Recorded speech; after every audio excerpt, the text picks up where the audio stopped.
Hello there, welcome back to I have been forced to create this content against my will because I am a product of capitalism. A statement that is still regrettably true. This is a series where, in order to keep my YouTube ad revenue going on this channel, I am just talking about projects I have done in the past. Projects I've been involved with. Sometimes I'll just talk about something a friend of mine has made that I like. Today we are talking about the music history series from Stab Panda, from this channel. And if you're watching this on our channel, you can just scroll down and see that and other shows that we have made over the years. So Music History was a series that came about because I like music quite a lot, and I like thinking about music in the context of the time it was created. I don't really care about genre, although it's interesting exploring how technology can influence genre and music styles, and how different music kind of works together in groups to create what we perceive as genre. I'm a real arse about it, but I basically don't believe in genre. That's something I'm going to have to get over.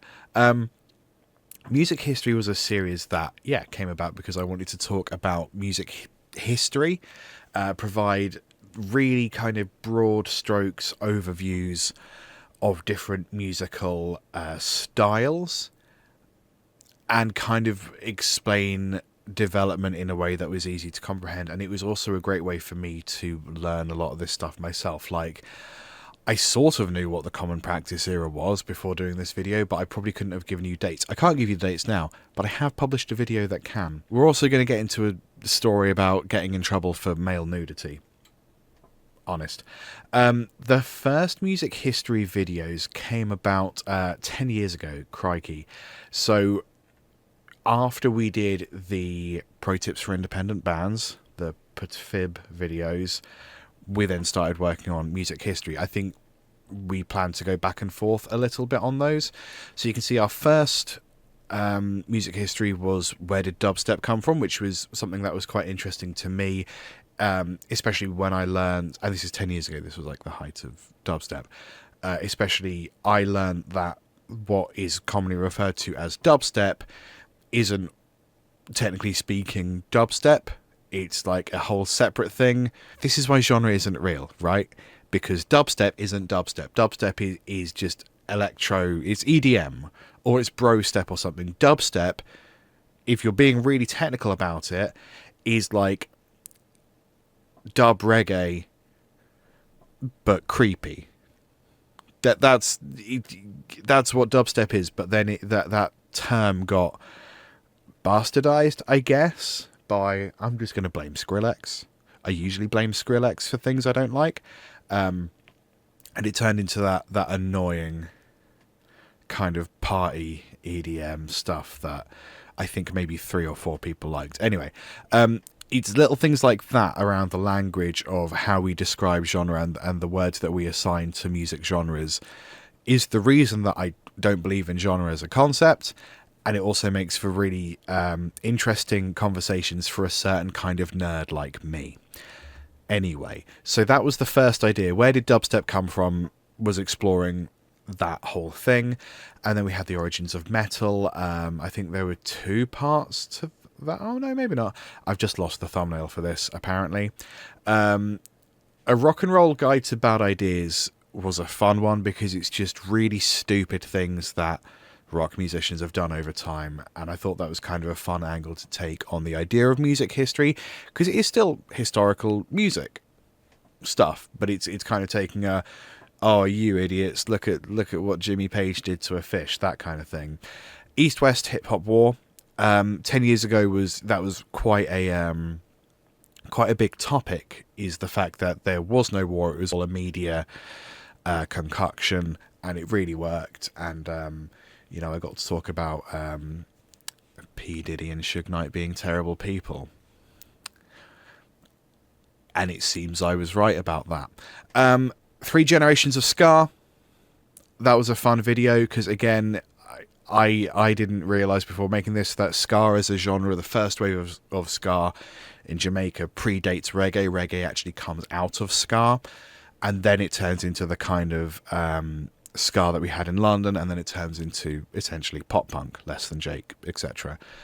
So that was fun. And then people got really arsey in the comments. They got really angry that I wasn't naming their favourite bands, and I don't care.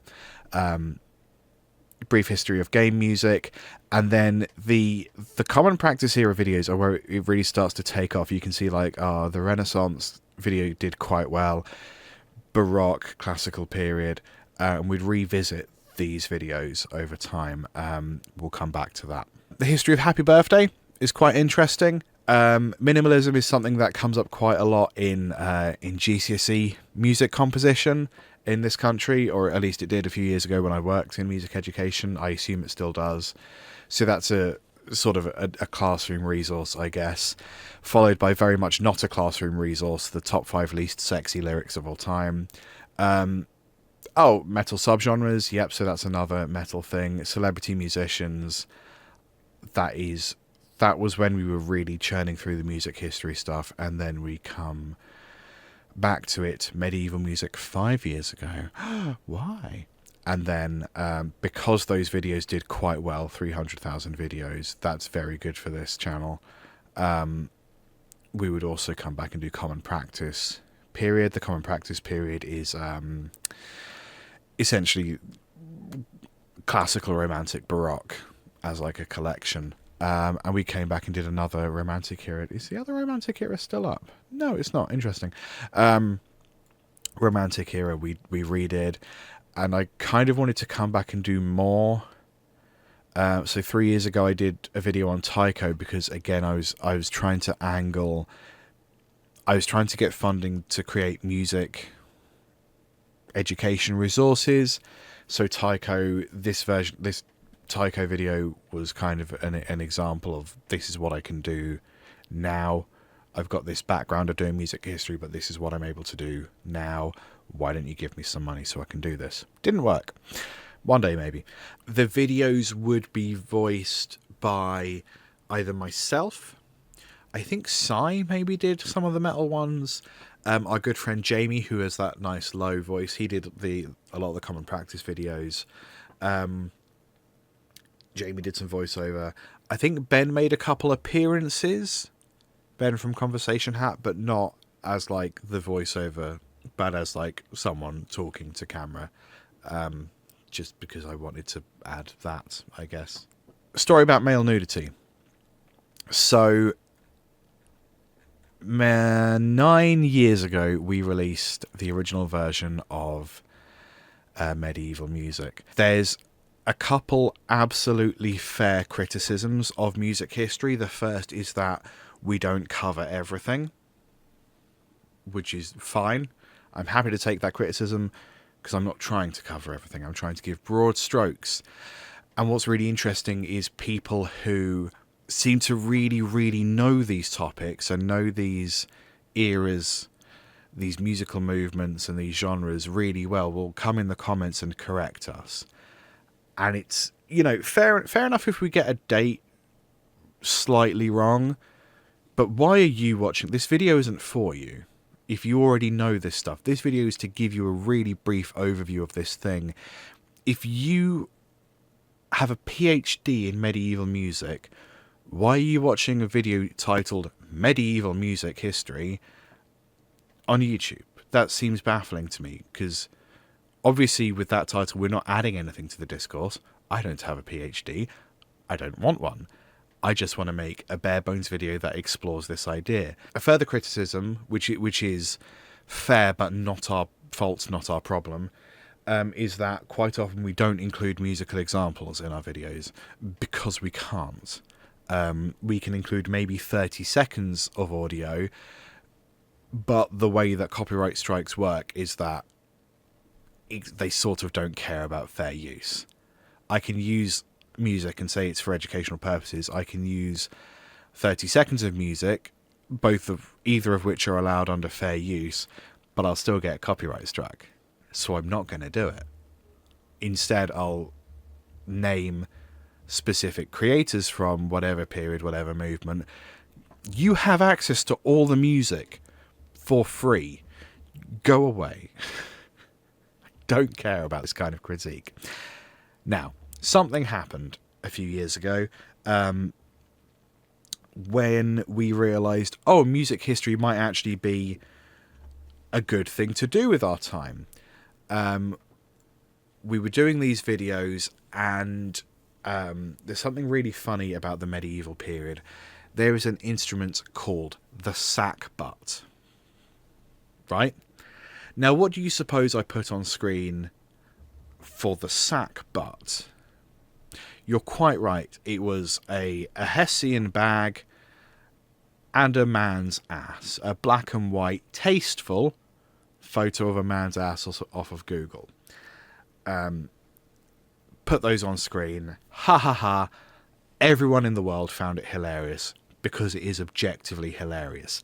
Except something happened that I can't explain.